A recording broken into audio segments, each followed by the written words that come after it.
Good morning, students. Welcome to Good Samaritan School Isapur online classes. This is your social studies class, and today we are going to study major domains of the earth, atmosphere. So let's begin. Atmosphere. The earth is surrounded by a layer of gas called the atmosphere. This thin blanket of air is integral and important aspect of the planet. It provides us with the air we breathe and protects us from the harmful effects of sun's rays. So that is why it is an integral and important part of the planet, as it gives us protection and air to breathe. The atmosphere extends up to a height of about 1,600 kilometers. The atmosphere is divided into 5 layers based on composition, temperature, and other properties. So, all these aspects are taken into consideration before dividing them into 5 different layers. These layers, starting from Earth's surface, are called the troposphere, the stratosphere, the mesosphere, the thermosphere, and the exosphere. So, in this picture, you can see that the first one is the troposphere. The second layer is here, which is stratosphere. Here is mesosphere, then thermosphere, and the outermost layer is the exosphere. So, the atmosphere is mainly composed of nitrogen and oxygen, which make up about 99% of clean, dry air. Nitrogen, which is 78%, oxygen 21%, and other gases like carbon dioxide, argon, and others comprise 1% by volume. So, oxygen is the breath of life, while nitrogen helps in the growth of living organisms. So, oxygen is important as we breathe this gas and a lot of other organisms too. And nitrogen helps organisms to grow. Carbon dioxide, though present in minute amount, it is important as it absorbs heat radiated by the earth, thereby keeping the planet warm.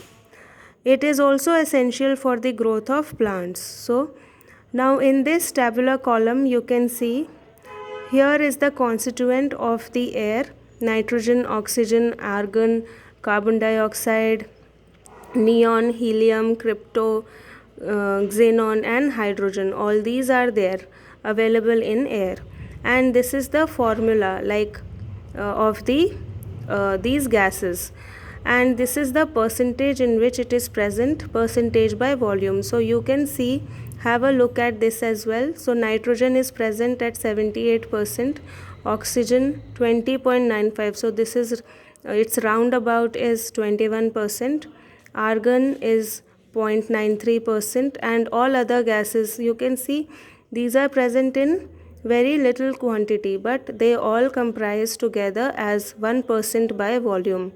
So the density of the atmosphere varies with height.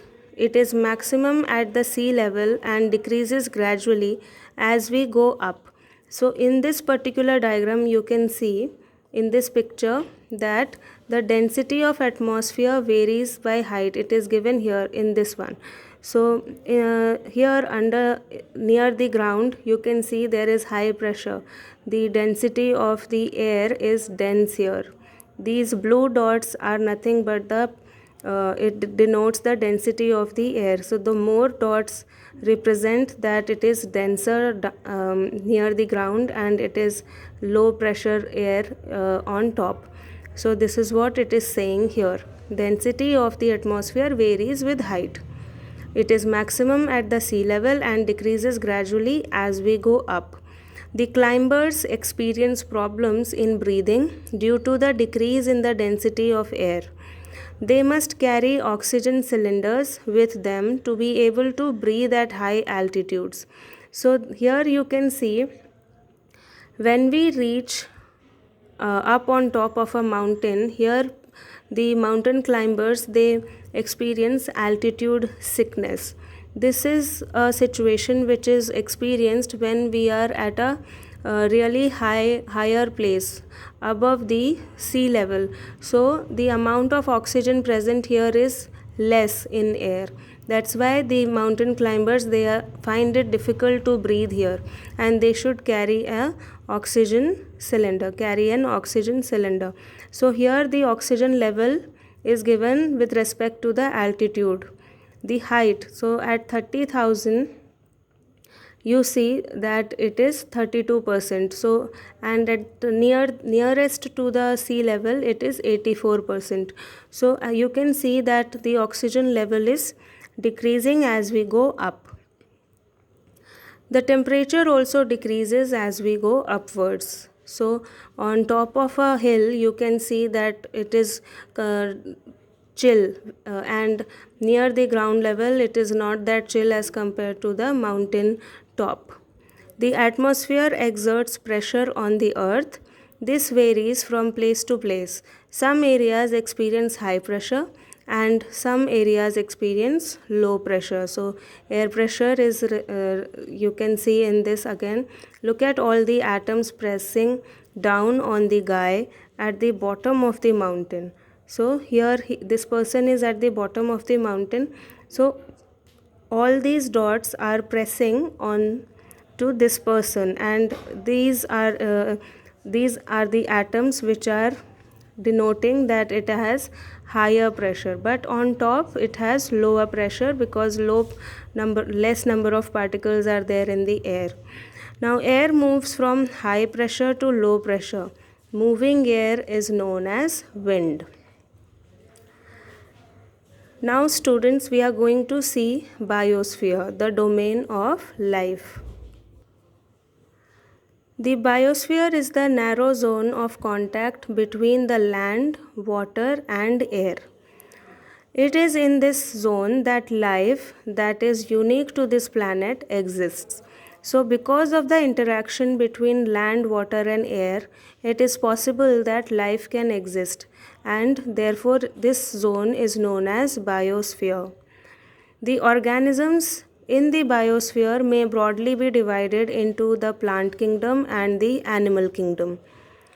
The three domains of the earth interact with each other and affect each other in some way or the other. So, these three domains have close connection with each other, and together they form the biosphere.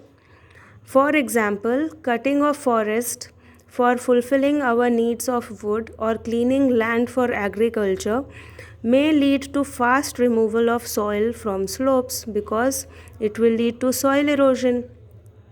Then emission from industries, thermal power plants and vehicles pollute the air. So this way these two are related. Discharge of waste materials into lakes and rivers makes the water unsuitable for human use.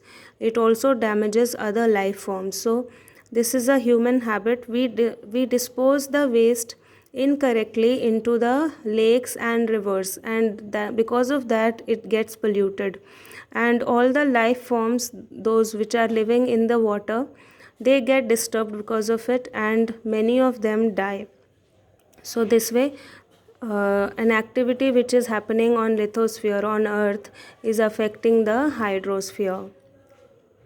Now next is global warming. Emission from industries, thermal power plants and vehicles pollute the air. Carbon dioxide is an important constituent of air because increase in the amount of carbon dioxide leads to increase in global temperatures. So we have already read in this slide that yes, carbon dioxide, though present in minute amount, is important as it absorbs heat radiated by the earth, thereby keeping the planet warm. It keeps the planet warm. It absorbs the heat which is radiated by the earth. So when its amount is increased in the air, then more heat is produced, and because of that global temperature increases. This is termed as global warming.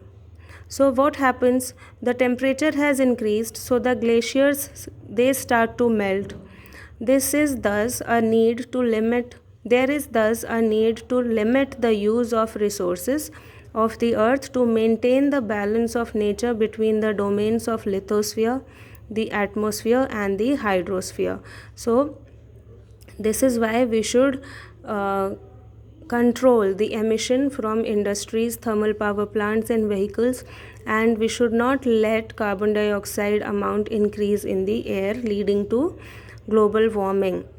So you can see in this picture, this polar bear is finding it hard, as his own habitat is having a lot of waste there, and also the ice glaciers are becoming less in number because it is getting melted very fast because of the rise in temperatures. So children, I hope you understood this. Your homework is collect information about global warming and write in your notebook. Next is draw the diagram of Earth's atmosphere in your notebook showing all the different layers.